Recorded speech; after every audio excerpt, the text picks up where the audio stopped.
email came in, a Japanese photo historian, critic, and curator who found me in the internet because she was writing about something, and my name appeared, and she asked me, what were you doing, etc. I was a co-curator for a project way back about Japanese women photographers in an exhibition in the United States. So I'm in contact with her. So I sent her initially my whole library, and she enjoyed the idea that I presenting myself through this library, showing all these different aspects of works throughout the history of my life. And I sent her the book 34, and her reaction was, "Thank you for letting me know about your new book 34. It is such a fascinating one, full of joy of looking." So I thought this is a good way to enter, because this interview, because I wanted to tell you that, like, when I made this book, I was so excited making it. I was excited before I went to Paris because I knew all the things I will do. I mean, remember, I already have 7 books and here about the bridge, and I did so many things there, and the bridge became not just an object I photograph, but it became really a kind of event space. And therefore I'm taking things there and show it together with that bridge. That's why I also photograph, for example, these spectacles without glasses, with glasses, daytime, nighttime. They appeared already in an earlier book. And for example, what was interesting for me, because I showed to a friend of mine just fragments of those photographs that I had taken, but not the complete book, just fragments. And when I started working, and you remember Christmas, I was in Lisbon, and I really enjoyed being there, and I was thinking to go there, make a little break from the Paris shooting. I started editing for this book. I was so excited, and now I go back to Paris. And that's what I will do, it's almost end of April, after the Easter holidays, etc. I'll be going back to the bridge, the same hotel, same viewpoint, looking down every morning at the bridge, see how the skies, how the light is, what's going on. And I will be it'll be almost 2 weeks there. But since I'm taking the train, basically coming and going, I spent a day. So actual working days will be 12 days, no? But I know I'll be I stay in that neighborhood, photograph that bridge over and over again. And the reason why I take the train is not so much of saving money, is because I want to photograph this bulb I have. It's about this big, this bulb. And I cannot tell you how this bulb came my way. It's forever in my home. And I photographed it recently a little bit on my still life kind of project. And I thought, okay, I have to take that bulb to the bridge, because it's an industrial, it's not a consumer type bulb, it's a industrial kind of product. So I want to photograph the bridge through this, and so to speak, like sandwich the construction of the bridge with the construction of that bulb. And I know it's about this big, and but in fact, the bridge and your life and your bulb and all merged together in a new project. That's the project Pont Photographique. Yeah. So it's funny because you are from Vienna, I'm from Vienna, we are making these interviews in English, but the name of the project is in French. It's Pont Photographique. Pont Photographique, yeah. And what's the background for Pont Photographique? Well, the background for Pont Photographique is it's kind of an inspirational thing, right? It's like, I wasn't thinking, how am I going to call this? It's just through the working and permanently photographing there. The Pont means bridge, right? Photographique is photographique, is photography. And I'm in Paris, so it comes in French. Of course. I would never call it bridge photographie. Bridge Photographic bridge? Doesn't even in German it No, it doesn't work. No, it works in French. it just works with the spirit of photography. Because I was which is also like thinking, buried. like this bridge doesn't have a name. The only sign you see on that bridge is the name of the street that crosses it. It's viaduct, it's aqueduct. Because on some photographs, when I have an overall view, there's a building at the end of the bridge, and it's what you call a firewall, right? And there's a painting, you can say, but it's a very naturalistic painting of the original aqueduct. Because this was the route of how the Romans brought the water into the city. I mean, into their city, you know where it is. It's I don't know what district it is today, what the Roman district was, but it's I don't know if it's one, but it's quite similar to Vienna actually, the distance, you know. And I'm in a district that is on the outskirt of the Roman city, right? I mean, it was landscape there was nothing there. No? I mean, there were no trains there, right? I mean, this is like, how long ago? Almost 2,000 years ago, right? And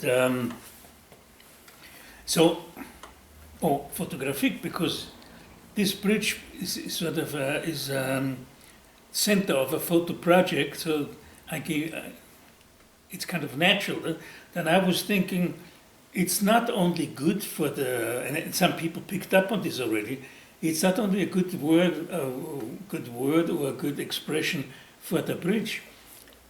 Since what I'm photographing is not just, you know, it's a sort of, how can I say, I'm bridging so many different subjects through this bridge that Pont Photographique is like, fits to the whole library.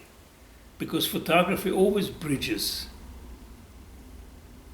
if you want to say it, bridges from, it's an endless discussion, but it bridges from what people think is reality to what they then perceive as reality.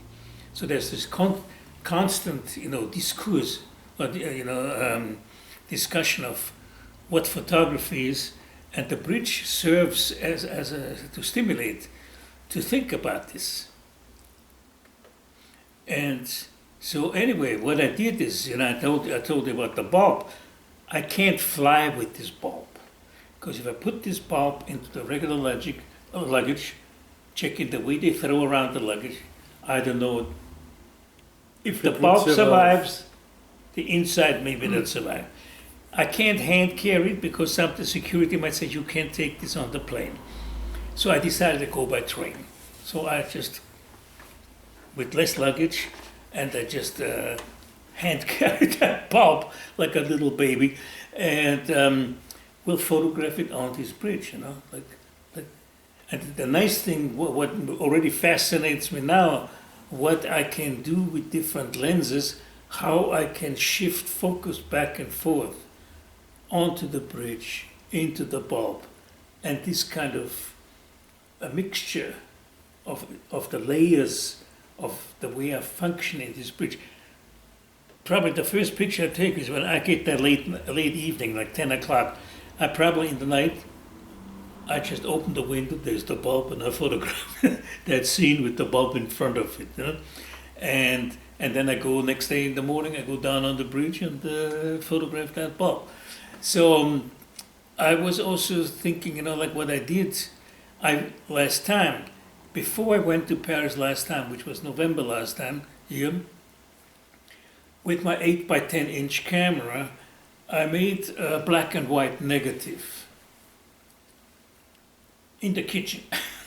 I photographed this bulb, had it developed, the 8x10, and it's in a plastic sheet, and that is sort of in the beginning of the book, where I'm showing this negative, daytime, nighttime, and depending on the light condition, first of all, it's against the light, so you don't see anything, you just see a black frame, but then I change the exposure so you can see the bulb in the negative form. So that's the way I introduced it on the book number 7. And now number 8. the real thing goes to Paris, the bulb goes to Paris. The way the book this time actually starts is with an ordinary family. I took an ordinary family, the whole family, I took to 5, people, I took to Paris, and they ended up being just, first of all, they already broke on my last shooting session in Vienna. I had the redback, the bulb, and the figures, and the ballerina on top, and I had taken a similar picture before, and it's okay. This time, that's why I made this introduction, explosion, implosion, it just fell apart. Something was just flying all over the place. And these figures, are very fragile, they're not solid. So I took them as they were and took them to Paris. And first of all, in the bathroom, I put them there where usually you have your, toothpaste and whatever, razors. I just put it there and photographed that scene. What's left of the bodies, and the legs over there, the hands over there, some finger over there. So it's a very dramatic kind of situation. And I photographed then the ballerina I fixed up. I glued an arm, I glued the leg, and the ballerina I kept complete and photographed it together with the bridge.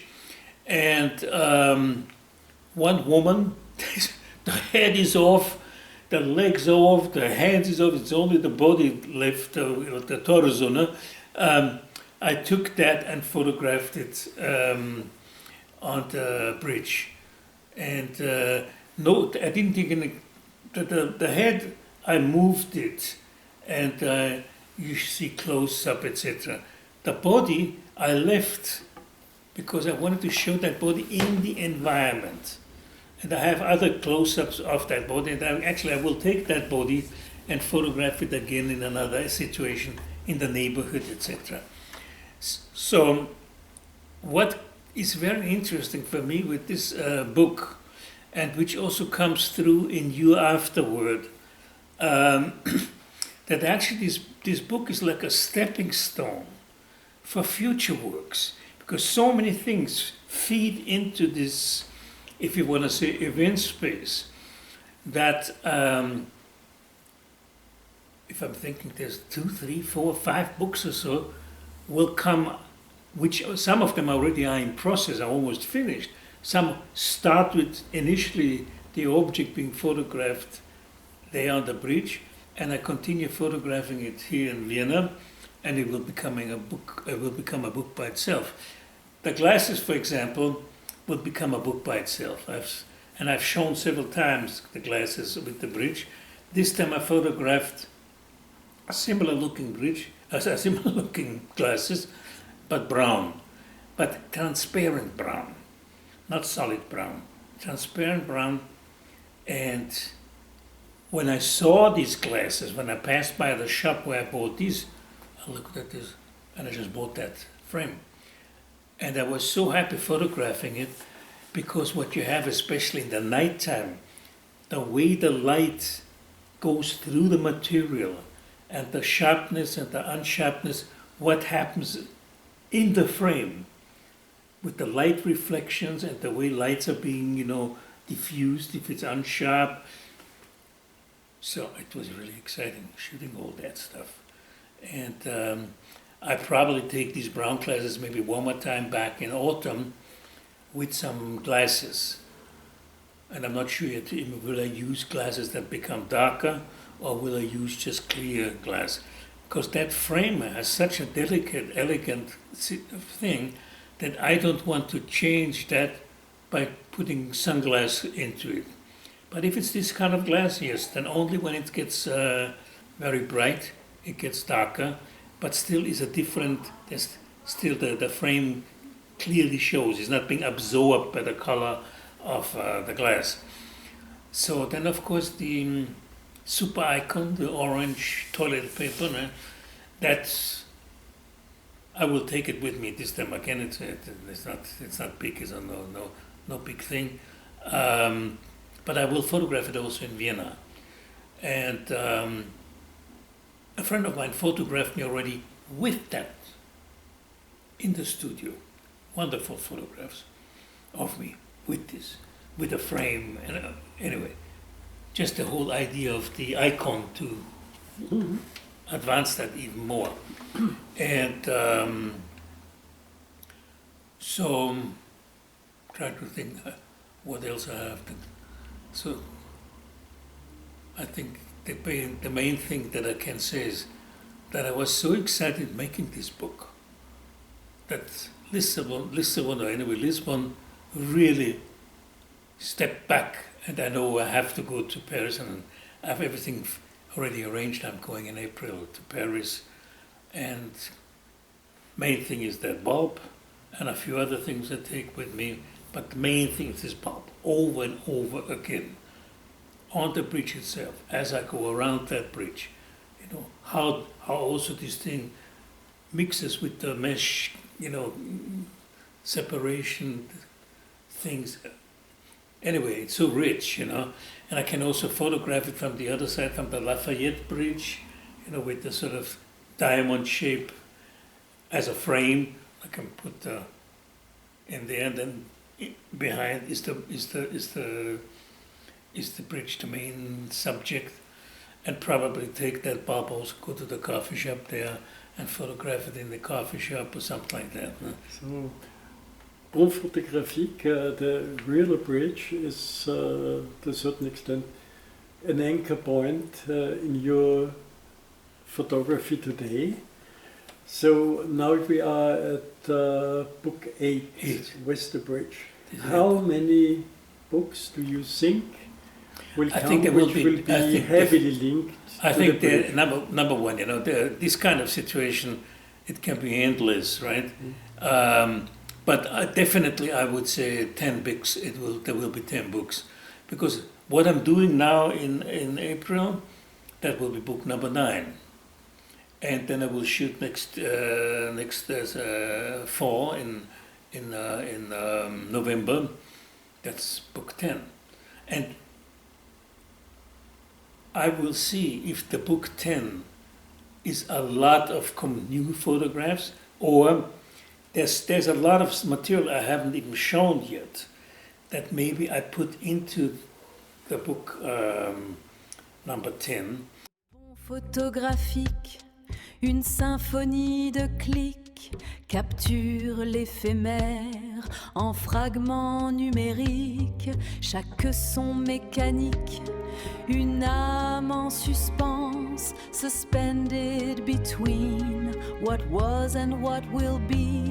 Et dans ce cœur de verre, ma mémoire danse.